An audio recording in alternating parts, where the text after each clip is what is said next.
মুস্তাফিজ যে বাজে বোলিং করেনি, বরং মুস্তাফিজের বোলিংয়ের সময় ফিল্ডাররা বাজে ফিল্ডিং করেছে। মনে হচ্ছিল ফিল্ডাররা ইচ্ছা করেই মুস্তাফিজের বল ছেড়ে দিচ্ছিল।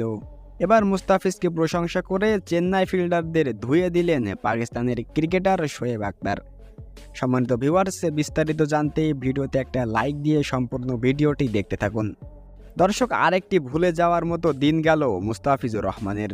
লখনৌ সুপার জায়ান্টসের বিপক্ষে 4 ওভার বোলিং করে 43 রান খরচ করে মাত্র একটি উইকেট তুলে নেন মুস্তাফিজ। আর তাই তো ম্যাচ শেষে চেন্নাই ভক্তরা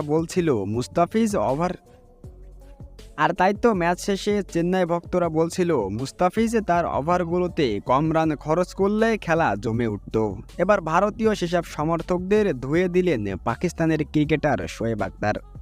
তিনি বলেন, মুস্তাফিজ বাজে বোলিং করেনি, সে তার সেরাটা দিয়েছে। কিন্তু মুস্তাফিজের ওভারগুলোতে চেন্নাইয়ের ফিল্ডাররা অলসতা দেখিয়েছে। ইজি বলগুলো তারা ছেড়ে দিয়ে বাউন্ডারি বানিয়ে দিয়েছে। ফিল্ডারদের ফিল্ডিং দেখে মনে হচ্ছিল যেন মুস্তাফিজ ওদের বড় শত্রু। তবে দর্শক, মুস্তাফিজকে নিয়ে শোয়েব আখতারের করা এমন মন্তব্য আপনারা কেমনভাবে দেখছেন অবশ্যই জানাবেন ভিডিওর কমেন্ট বক্সে।